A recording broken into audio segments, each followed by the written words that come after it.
Seeking adventure and gold? Get out your hiking boots and shovel because here are 6 treasures that can still be found.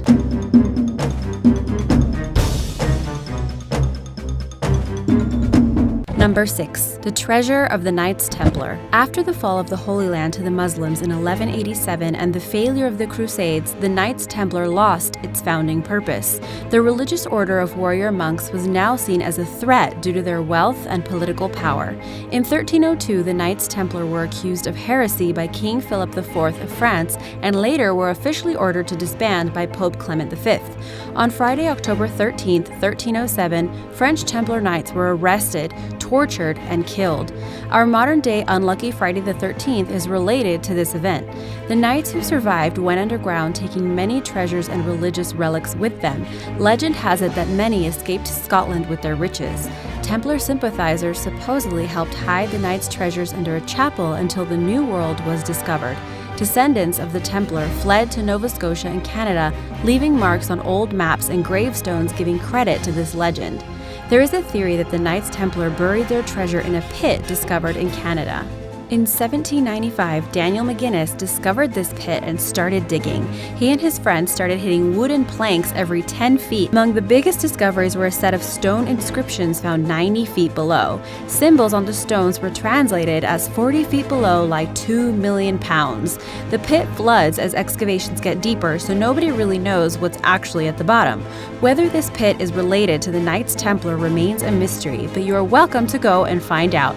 Even if it isn't, rumors are that the pit holds pirate treasure, Marie Antoinette's jewels, and maybe even the Ark of the Covenant. Number 5. Forrest Fenn's treasure. Forrest Fenn has hidden over $1 million worth of treasure and wants you to find it. Fenn is now an 85-year-old millionaire, treasure hunter, and art dealer in Santa Fe, New Mexico. Not really new, not really Mexico. 20 years later, he had beaten the cancer and completed his plan of hiding a treasure chest somewhere in the Sangre de Cristo Mountains. No one knows for sure how he became a millionaire, and he has even been investigated by the FBI. His reputation in the archaeological world is not exactly pristine, and he has been accused of being a looter and grave robber. In 2010, he self-published a book, The Thrill of the Chase, which contains clues and a poem directing treasure hunters to his estimated $1 to $3 million worth of historical artifacts. The chest dates back to the year 1150 and is said to contain pre-Columbian gold, Chinese jade carvings, and a 17th century Spanish ring with emeralds, rubies, and diamonds. His goal is to leave a legacy and get people to enjoy the outdoors while searching for the treasure. Many argue that the treasure is not in fact real, suggesting that it is simply a way to push sales of his memoir. However, the rights belong to the Collected Works bookstore in Santa Fe, and half of the profits go to a cancer charity. Hundreds of people have contacted Fenn begging for more clues, but his lips are sealed. It sounds like if you've got a free summer, Forrest Fenn's treasure might well be worth the hunt. Be sure to read his poem with clues to the treasure and let us know if you find anything. Number 4. The Treasure of San Miguel. After the War of Secession, which saw Philip V's ascension to the throne, the Spanish were desperately short of funds. In 1712, Spain began to assemble one of the richest treasure fleets with ships filled with silver, gold, pearls, and jewels worth about $2 billion by today's standards. By 1715, 11 ships were ready to depart from Cuba to Spain right before hurricane season to deter pirates and privateers. This turned out to be a huge mistake, and all were sunk near Vero Beach, Florida, just a week into the voyage. Over 1,000 sailors died, and it took the Spanish almost 4 years to recover about half the treasure that was initially lost, although their efforts were heavily hampered by pirates. Today, only 7 of the original 11 ships have been recovered, though it is believed that much of the treasure still remains lost on the ocean floor.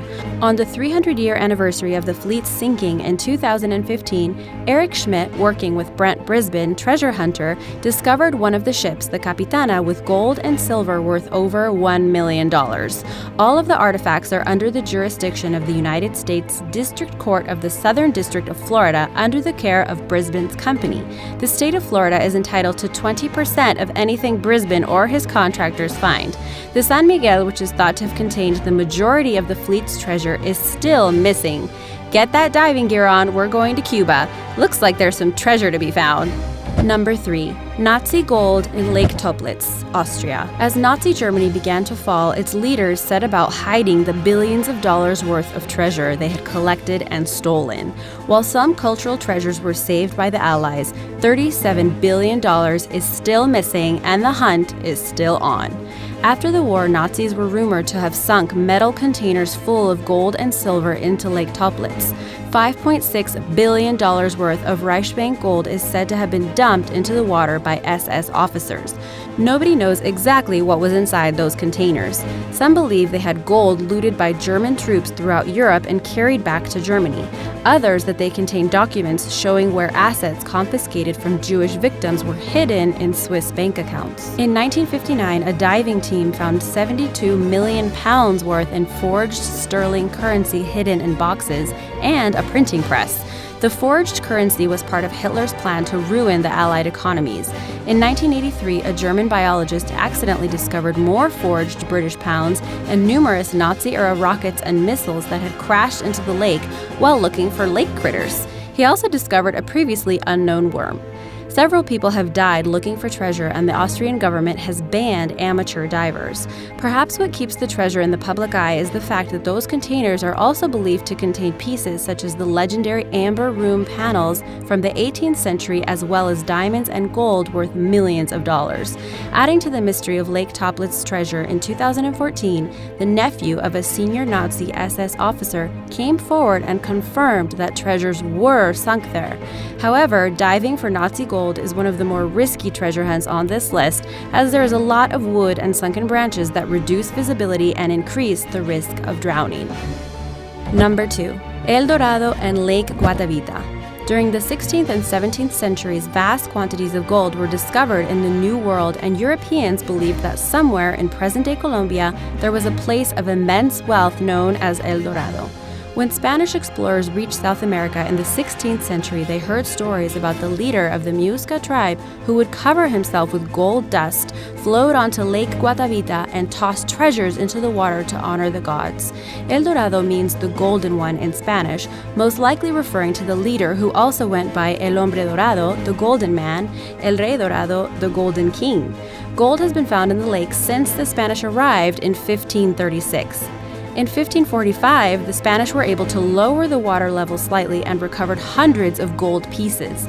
This led to multiple further attempts to drain Lake Guatavita, one resulting in the deaths of hundreds of workers.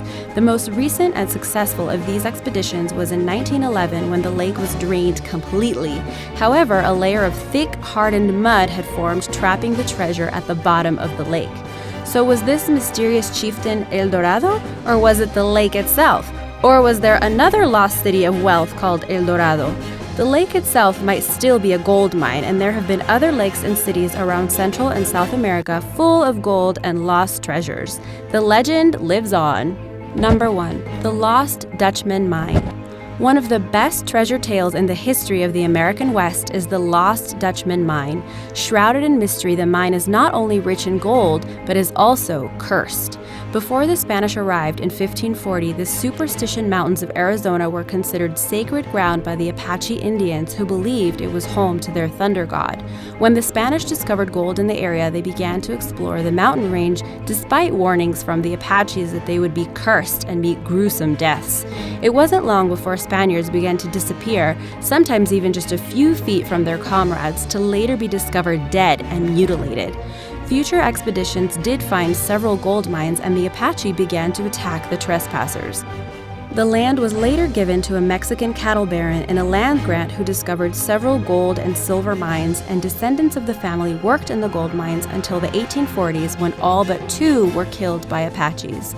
German immigrant Jacob the Dutchman Waltz was said to have rediscovered the mine in the 1870s after saving one of the original descendants from a knife fight. It is said that Waltz had the richest gold ore anyone had ever seen. Many times men would try to follow him to the mine, but he was always able to shake them off. However, in 1981, Waltz caught pneumonia, and as he was dying, told his friend and lover, the widow Julia Elena Thomas, the location of the mine. Although she and many others who had heard the Dutchman speak of the mine looked for it, it was never found. It is still out there for anyone who wants to brave the cursed mountains. Good luck searching, everybody, and be sure to subscribe. For more adventures and lost treasure, watch Underwater Cities. Did you know that there are actually waterfalls underwater? For more mysteries about the ocean, click on the right. See you next time!